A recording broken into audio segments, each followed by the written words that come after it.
Olá, boa tarde, tudo bem? Eu sou a professora Luciana Medeiros, professora do curso de Psicologia da Facisa, e estou aqui hoje para falar um pouco sobre a reforma psiquiátrica e o campo da saúde mental no Brasil. Então, essa aula é destinada para estudantes do curso de Psicologia de Enfermagem e de Enfermagem da Facisa, e eu vou abordar alguns pontos importantes que merecem ser considerados na nossa disciplina, ok? Então vamos lá. O que é que vocês conhecem sobre o campo da saúde mental? O que é a loucura? O que é que você já ouviu falar sobre a loucura? Em geral, a gente escuta, né, do senso comum, a gente escuta dos nossos familiares, amigos, né, as pessoas que estão ao nosso redor, que a loucura é algo que a gente deve ter medo. E aí a gente acaba desenvolvendo um certo estigma, um certo preconceito com relação às questões da loucura.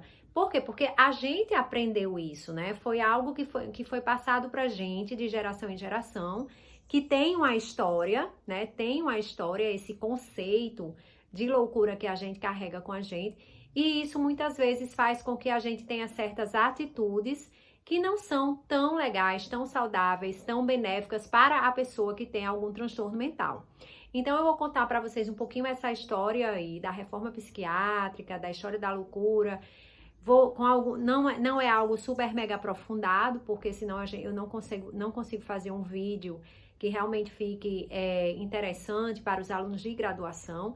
Então não vou aprofundar as discussões, mas eu vou trazer alguns apontamentos para a gente poder debater em sala de aula, tá bom?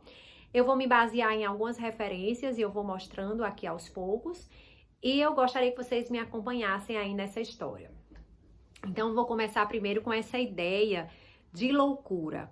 Essa ideia de que a gente aprendeu como sendo a verdade sobre o conceito de loucura, certo?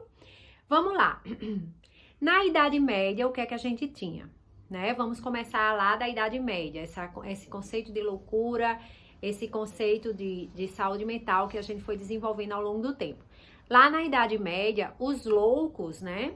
Entre aspas, os loucos, eles eram considerados pessoas que tinham algum poder, que tinham alguma possessão, né? Às vezes para o bem ou para o mal. E aí eles viviam e conviviam ali nos castelos medievais, né, nos pequenos vilarejos. Eles faziam parte da comunidade. Normalmente eles não eram excluídos, não eram marginalizados, como veio a acontecer na sociedade moderna, certo? Porque existia uma outra concepção de loucura, tá bom? E aí no século XVIII e XIX, tô olhando para cá, eu tô acompanhando ali meu roteiro, tá, gente? Para não me perder e nem falar bobagem.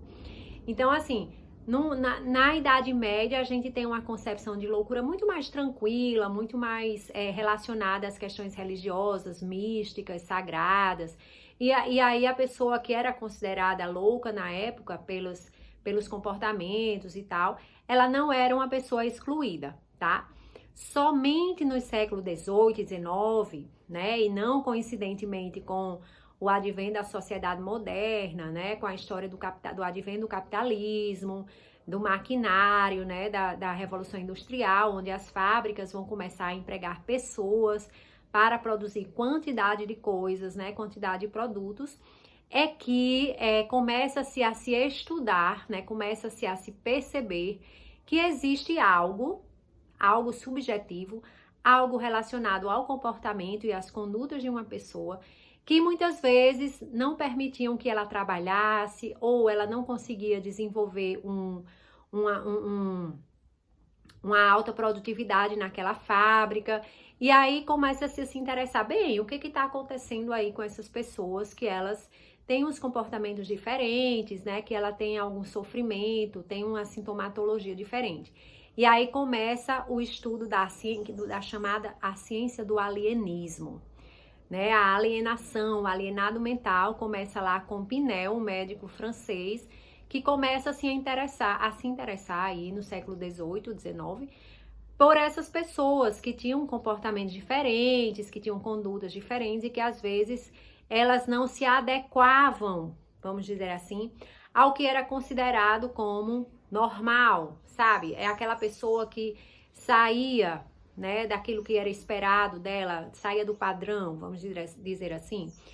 E aí, ele começou a estudar junto com outros, né, outros médicos, outros profissionais também da época, e eles começaram a desenvolver esse conceito que a gente tem hoje de loucura. Se vocês quiserem se aprofundar mais, acho que é interessante a leitura desse livro, A História da Loucura, de Michel Foucault, onde ele vai contar, fazer toda uma arqueologia, né, uma microsociologia na realidade, de como foi que esse conceito que a gente tem hoje foi socialmente construído ao longo do século XIX e XX e que fez com que a gente desenvolvesse um estigma, um estereótipo, um preconceito com relação à pessoa que tem transtorno mental. Então hoje, quando a gente fala disso, as pessoas, não, loucura, é louco, né? A gente tem uma tendência a ver de forma extremamente negativa aquela pessoa, como se ela fosse, assim, totalmente inútil, como se ela fosse doente, como se ela não tivesse capacidade de nada.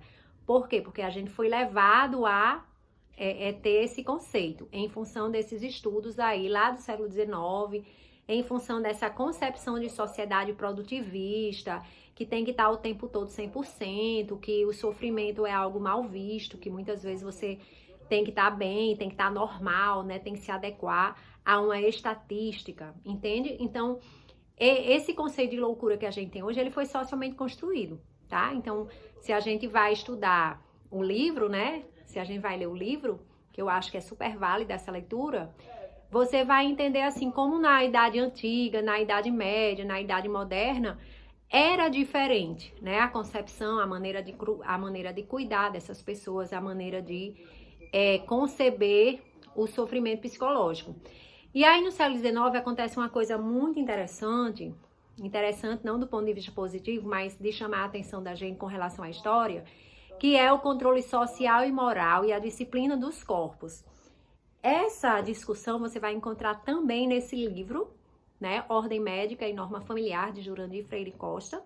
Então, quem puder adquirir esse livro e ler, é muito interessante para falar sobre essa disciplinarização do corpo humano. Como assim? Mais uma vez, vamos compreender o contexto social e cultural da época. A gente tem uma sociedade ocidental que começou seu processo de industrialização no século XIX, em que é extremamente valorizado esse corpo físico perfeito, forte, produtivo, em que você está o tempo todo disposto e disponível para o trabalho. E aí uma pessoa que tem, né, transtornos psicológicos, que tem depressão, ansiedade, esquizofrenia, né, bipolaridade, ela muitas vezes não conseguia desenvolver toda essa produtividade que era se exigido. E aí começa essa discussão entre normal e anormal. E aí começa-se também uma disciplinarização dos corpos, no sentido de preparar as pessoas para desenvolver certas tarefas, para desenvolver certas condutas consideradas como certas, como normais, como verdadeiras. Então, essa discussão de normal e anormal começa muito aí. E perpassa muito por essa questão da produtividade, sabe, da industrialização, de a pessoa se adequar a um determinado padrão social e cultural para ela poder ser valorizada socialmente. Então, uma pessoa que não se adequava a esse padrão social e cultural que estava sendo construído, estava sendo meio que imposto, ela era meio execrada, ela era e é marginalizada, né? Vê-se aí atualmente a discussão sobre o casamento gay, sobre o beijo gay nas novelas e tal. E aí a quantidade de homofóbicos que existem, né? A quantidade de pessoas gays que são violentadas, que são machucadas, que são marginalizadas e expulsas de casa por causa de sua orientação sexual. Por quê? Porque construiu-se na sociedade um ideário de uma pessoa que é normal, né? De uma pessoa que segue os padrões sociais que são meio impostos, né? Socialmente construídos. Então, a gente valoriza muito isso. Então, por isso que o louco, o dito louco, né? Essa pessoa que não se adequava aos padrões, ela passou a ser o quê? Excluída da sociedade. Excluída como?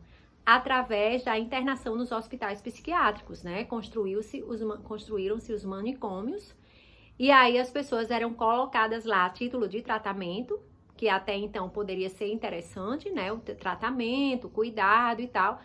Só que ao longo do tempo, e por vários motivos que o nosso estudioso Erving Goffman, ele explica muito bem aqui neste livro, Manicômios, Prisões e Conventos. Por vários motivos, essas instituições foram se transformando naquilo que a gente ficou estarrecido nos anos 70 e 80, que eram alguns hospitais psiquiátricos, não vou dizer todos, que se transformaram no que ele considera como instituições totais. O que seria essa instituição total? Exatamente esse lugar onde a pessoa é colocada, onde ela perde sua identidade, ela passa a ser um caso, ela passa a ser um número, ela passa a ser mais um, e aí ela tem que se adequar a uma rotina, a rotina do hospital, no caso. Ela não tem mais poder de escolha, ela perde a sua autonomia gradativamente, ela passa a ter que obedecer os princípios do hospital, ela passa a ter que obedecer às prescrições do médico, do profissional de saúde que tá lá. Há um filme muito legal pra vocês verem, é Bicho de Sete Cabeças e Um Estranho no Ninho, que retrata muito bem essa condição. E aí, essa pessoa gradativamente passou a ser excluída da sociedade, porque uma pessoa que é internada no hospital psiquiátrico, né, no manicômio, vamos usar esse termo mais antigo, que realmente tem essa conotação. Essa pessoa era internada no manicômio com 18, 20, 25 anos, porque geralmente é quando começam os primeiros sintomas de crises psicóticas, e aí muitas vezes ela ficava lá por resto da vida dela, né? 20, 30 anos internada. O que é que acontece com uma pessoa dessa? Ela vai perdendo sua capacidade de socialização, ela vai perdendo sua capacidade de estar junto com os outros, né? Ela vai perdendo sua identidade, ela vai perdendo sua autonomia. Às vezes a família abandona. A família não tinha mais condições de cuidar daquela pessoa, de dar atenção, de dar apoio, de promover algumas situações de dependência. E a sociedade também, né?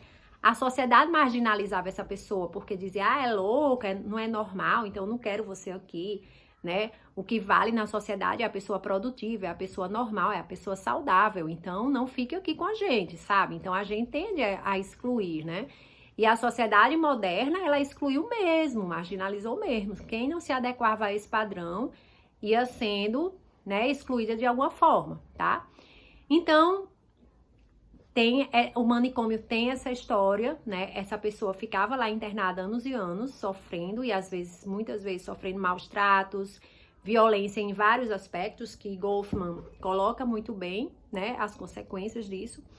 E aí começou nos anos 70 um movimento, né, de insatisfação dos trabalhadores de saúde, de algumas pessoas inconformadas com esse tipo de situação, denúncias de maus tratos e violência em alguns manicômios no Brasil e no mundo também. E aí começou o que a gente chama de movimento pela reforma psiquiátrica. E aí esse movimento dos anos 70 para cá tem tentado, né, desenvolver uma sociedade sem manicômios. O que significa isso, Luciana? Fica para a parte 2 da nossa aula curta. Até lá! Obrigada pela atenção.